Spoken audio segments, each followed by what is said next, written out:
Okay, so up on the chopping block today is this 21-inch older Troy-Bilt machine. It's got compression, newer pull cord, so we don't have to worry about that. It's locked back, plenty of compression. We're gonna check this thing over, see what's going on with it. We have to replace the blade control cable. Very common on these older machines that they lock up. So that'll be an easy thing to do. I did not check the oil. It's got oil in it, doesn't look too bad. One thing I am gonna do though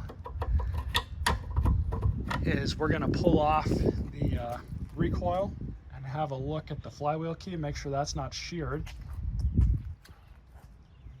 And I think that should be it. We'll replace the carburetor too, as well as the primer bulb and the air filter. Let's get started. All right, so first thing we'll do is go ahead and pull off this top cover. It's just two Phillips screws.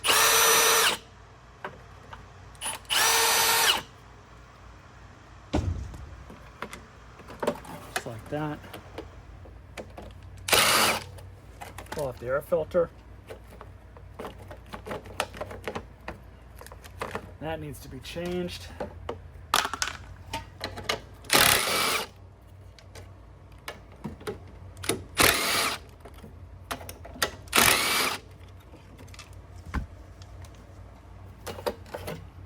No gas to speak of in the carburetor, so we don't have to worry about clamping the fuel line. Go ahead and pull the clamp off.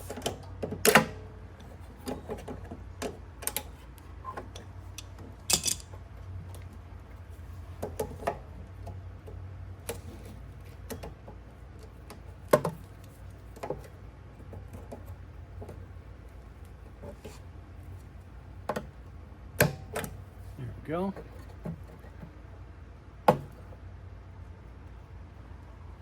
Honestly, this thing can do to be replaced. I'll see if I have another fuel line. But on these Briggs carburetors, it's relatively easy to remove. You have a 3/8 here, as well as a 3/8 over here.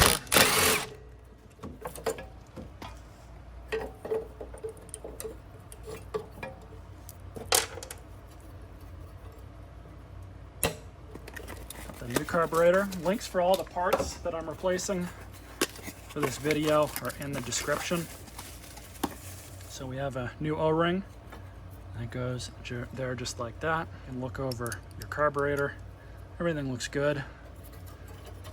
So we're just gonna throw this linkage back in, if it'll cooperate.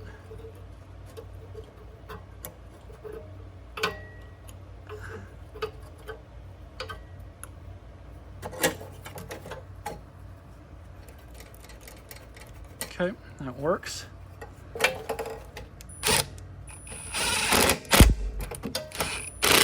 Unfortunately, it appears that I'm all out of fuel line, so we'll just have to reuse this thing, and if it leaks, I'll have to replace it. But I think we'll be okay. Another year or two, it should be replaced for sure.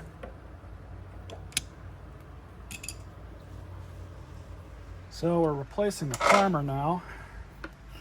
And this is really common, that these primers just kind of degrade like this.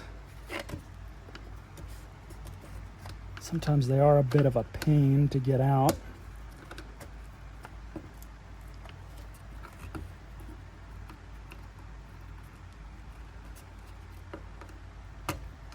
I'll vacuum that out right quick. You can see that these things just degrade. So we've got our new one, and then with these, you use a 17mm deep socket. Kind of put it in just like that, and then just line up the tangs on the ring with where they're supposed to be slotted into on the cover, and then you hear that snap. That's how you know it's in. So you just pull it out. And then you can listen right here with your ear, and I can hear it moving air as it should. So we can go ahead and throw this back on. So on these carburetors, these Briggs & Strattons, I mean, you have this gasket that's supposed to be installed. I've seen people reinstall these air hats without these gaskets, and they wonder why they can't get their machine to start. Something as simple as a $2 or $3 gasket can really infuriate you, so always make sure to replace that if it's damaged. But you just want to make sure you get that nub into the PCV hose, just like that. And all you do is just kind of pre-thread these in. I've had some of these Chinese carburetors not have any of the threading in, so these bolts you end up using kind of act as self-tappers in that way. It's really hit or miss. I did see that this carburetor has threads in it.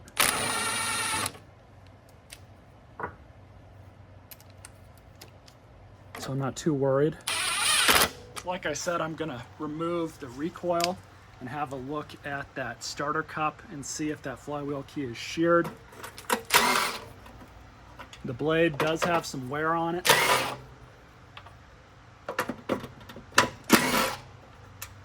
So anytime you get a mower in, it's always good to check that flywheel key. Okay, all those are off. So you have your two front bolts here.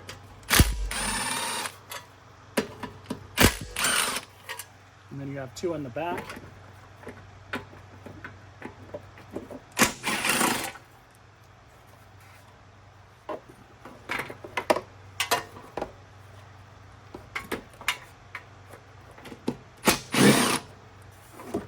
Dipstick tube, you just kind of lift that up, move it out of the way, and then you should be able to angle this thing off.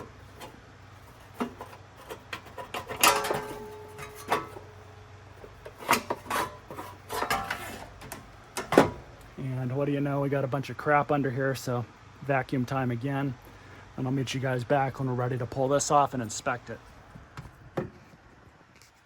Okay.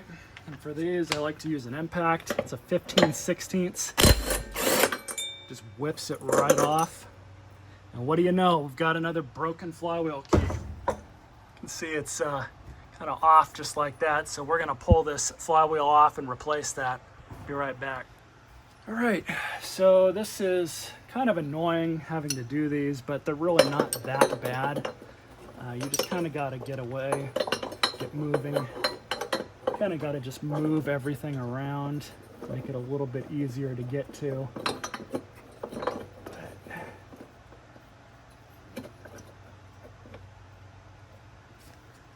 Just like that. I like to get one jaw under one magnet, one jaw kind of under the other magnet, and then the third jaw kind of over here. You can just use a 2-jaw or set it up for 2 jaws and you'll be okay. Because I decided to leave this gas tank on, I might actually just remove that to make it easier to whack it. That's just a 3/8 back there, so we can position this out of the way. So this is really all there is to it. This particular jaw puller, it's a 17 mil up top, so you just put a little bit of tension on these. The thing is, you don't want to overdo it.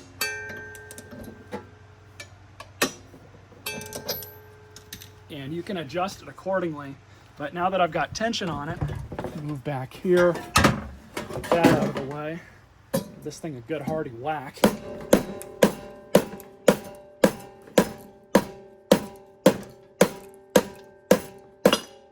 Is.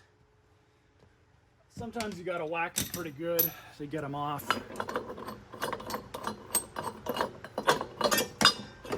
And this one was no exception.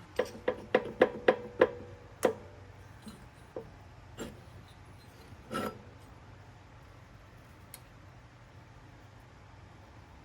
what they should look like.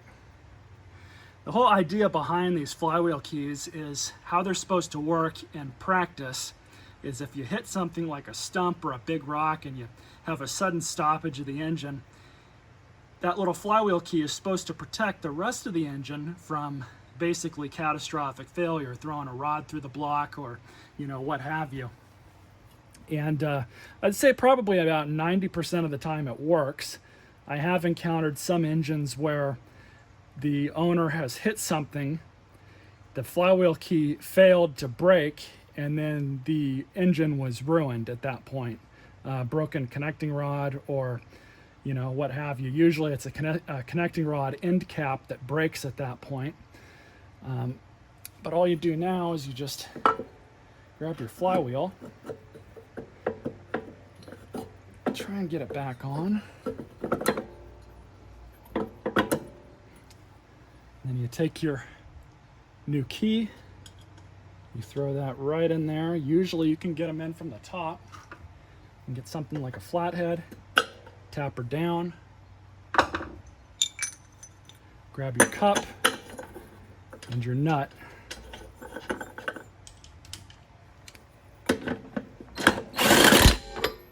Just like that, you cinch it down. Stupid easy repair, just takes a little bit to get to everything.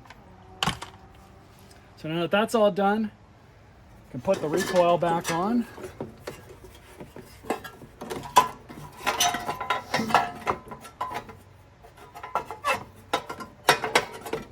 And then everything basically goes back on the reverse. I don't need to show you guys this, but once I get everything back together up top, we'll finish off with replacing the blade control cable as well as the blade, and throw some gas in her, see if we can get her to start. So these blade control cables are relatively easy to install. Links in the description for all the associated parts.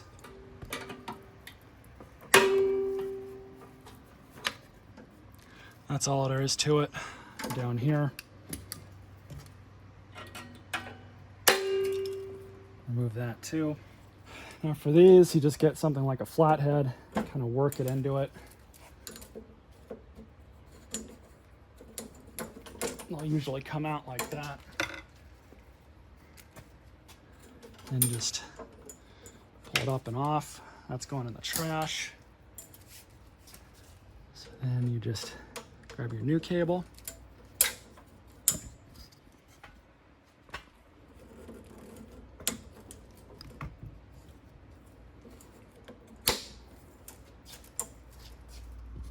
All right, this blade's pretty old and beat up.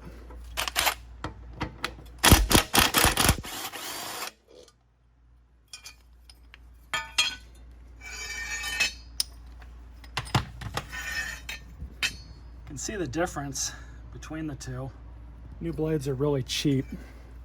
It really behooves you to change them every so often. You can sharpen them for a couple seasons, but honestly, when they start wearing out like that, it's $20 to get a new one. Just do yourself the favor and just buy a new blade. It's really that simple to swap one out. So that's scrap metal. So of course, last part of this video, brand new air filter installed. So all I got to do now is put some gas in it off camera. Meet you guys outside. All right, so here we are. No leaks from that Chinese carburetor, that's good. Spark plugs installed.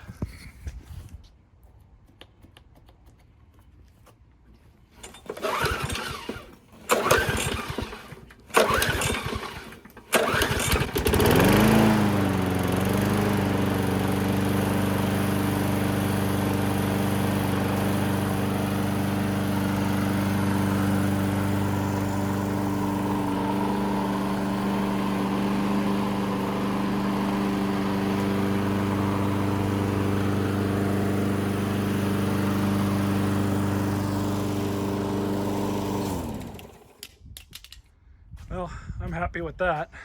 Runs all right. So now I just got to give it a quick spit shine and we'll get it on its way. Troy-Bilt's done. It's ready for sale. Machine runs really good. Really happy with how this one turned out. I did have to adjust the blade cable here, drill another hole into the handle and moved it down a little bit. Pull cord on it's still good. Replace that carburetor. New air filter, new primer, and a new blade.